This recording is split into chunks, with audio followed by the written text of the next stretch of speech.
Olá você, está no ar a primeira edição do Mister Mengão, o seu telejornal com as notícias do mais querido do Brasil.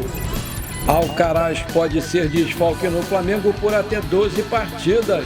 Hoje tem festa, hoje tem Flamengo em campo contra o Fluminense pelo Brasileiro. Vamos saber tudo sobre esse jogão.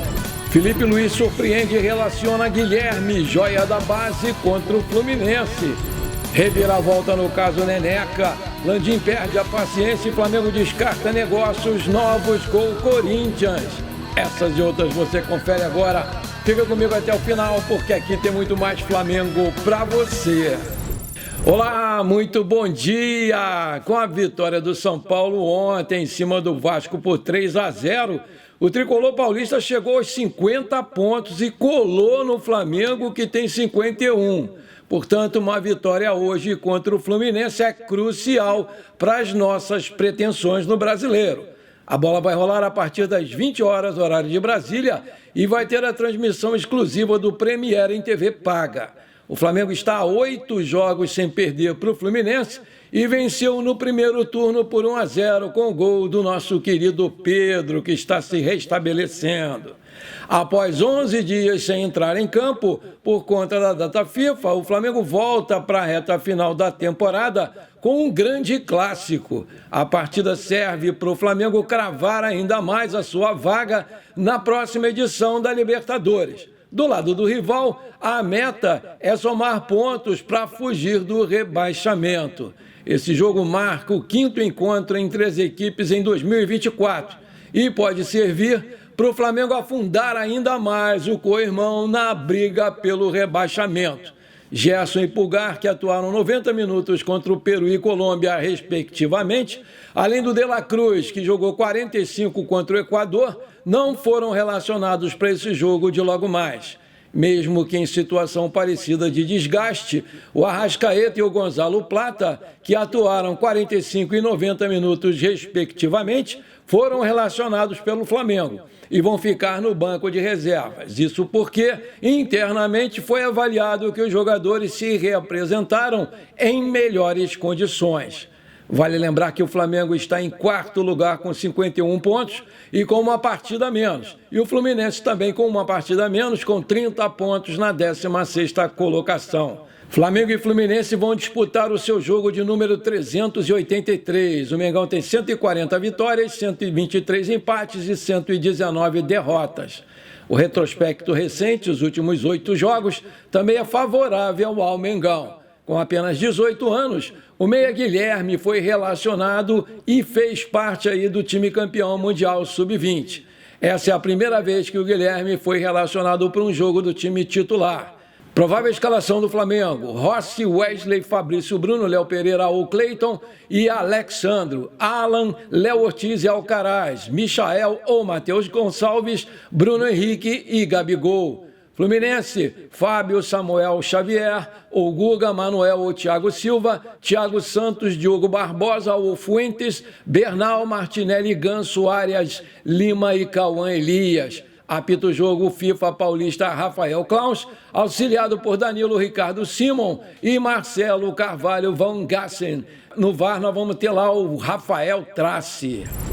Meus amigos e minhas amigas, o Flamengo chega hoje para jogar contra o Fluminense no melhor estágio. Apesar dos desfalques, ele mantém o favoritismo, já que o time vem crescendo com a chegada do Felipe Luiz e vem convencendo.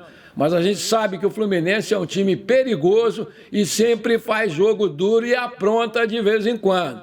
Se o time repetir as últimas atuações com marcação alta, intensidade de recuperação de bola, bem compacto entre as 3 linhas, arriscando mais de fora da área, eu não tenho dúvida que tem aí uma boa vitória para hoje e a manutenção do G4, né? Porque a esperança ainda é de brigar por título. Por isso aí eu vou de 2-1 Mengão.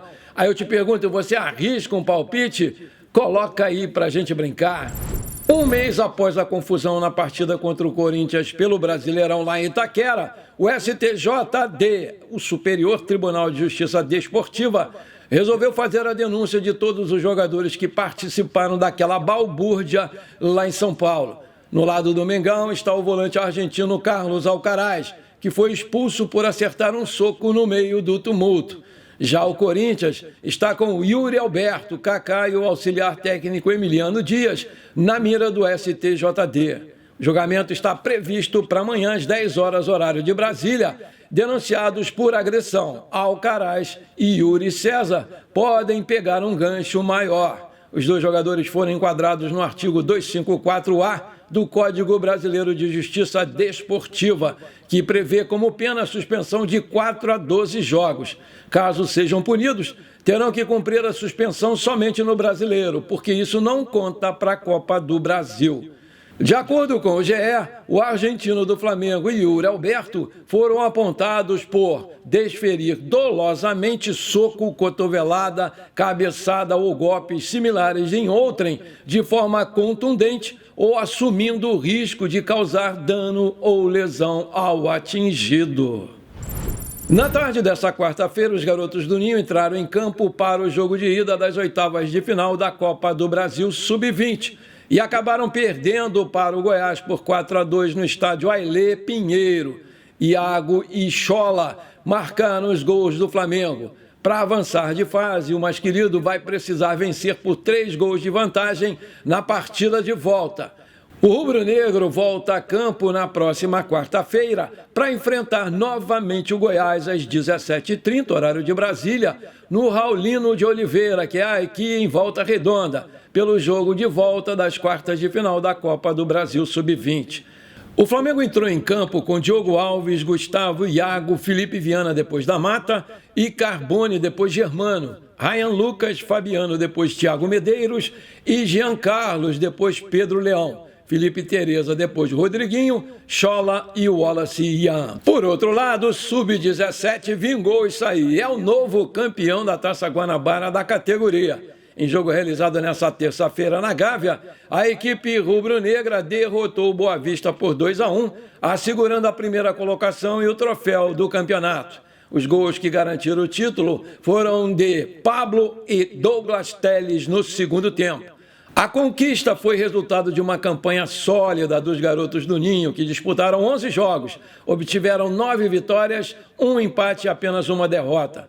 Com um total de 27 gols marcados e 16 sofridos, o Flamengo se destacou tanto no ataque quanto na defesa, consolidando a sua hegemonia no torneio. Após a conquista, a equipe comandada pelo técnico Daniel Franklin já volta as suas atenções para o Campeonato Carioca. O Mengão vai enfrentar o Nova Iguaçu nas quartas de final, em partida marcada para o próximo final de semana, na casa do adversário. Se você está curtindo esse programa, então não esquece, manda brasa agora no like para fortalecer o nosso canal. Se você ainda não é inscrito, bora lá me dar esse prazer. Aperta o botão inscrever-se, aperta o sininho ali e pronto. Simples assim, muito obrigado. A equipe feminina do Flamengo venceu ontem de manhã pela terceira rodada do Campeonato Carioca no estádio Nivaldo Pereira, o Vasco por 3 a 0, com gols de Crivellari, Graciela, Contra e Laíssa. E com essa vitória, o Mengão segue com 100% de aproveitamento na competição. Parabéns, meninas! Reviravolta no caso Hugo Souza. As desavenças entre Flamengo e Corinthians pela novela do goleiro já reservam sequelas na relação entre os clubes a curto prazo. O Flamengo faz jogo duro para que o rival cumpra a promessa de pagar pela transferência em definitivo do goleiro, exigindo garantias sólidas para receber o seu dinheiro. No fim da tarde dessa quarta-feira, o setorista do Corinthians, Pedro Ramiro, confirmou que o clube do Parque São Jorge vai mesmo pagar os R$500 mil de multa do Mengão para que o goleiro entre em campo pela Copa do Brasil. Se arrependeu de dizer que ia colocar na marra porque viu que ia se dar mal. Só que o presidente Rodolfo Landim não quer mais saber de conversa. A tendência é que o Flamengo não venha mais a fazer negócios com o Corinthians. A informação é do portal Coluna do Fla. A falta de paciência dos dirigentes do Flamengo com o time paulista não se aplica apenas pela situação do Hugo, mas por outros 2 casos em 2024. O primeiro envolve a transferência do lateral direito Mateuzinho, que tem atrasos em parcelas. depois o assédio do rival, a Gabigol, após o atacante ter sido flagrado usando a camisa do Corinthians num dia de folga com amigos. Fontes ligadas à direção do Flamengo esculacharam a conduta dos rivais. Esses caras não pagam, jogam os acordos no lixo, detonou o dirigente rubro-negro, que preferiu não se identificar à reportagem do Coluna do Fla. Pelo jeito, não há volta para a decisão institucional do Rodolfo Landim. Bom, por enquanto foi isso. Eu espero que você tenha gostado do nosso programa. Muito obrigado por você ter ficado comigo até aqui. Um forte abraço. Não esquece de compartilhar esse programa com seus amigos e parentes flamenguistas para a gente crescer o nosso canal. Eu conto muito com você. Bora lá ser feliz. Pra cima deles hoje, Mengão 2-1, tá bom.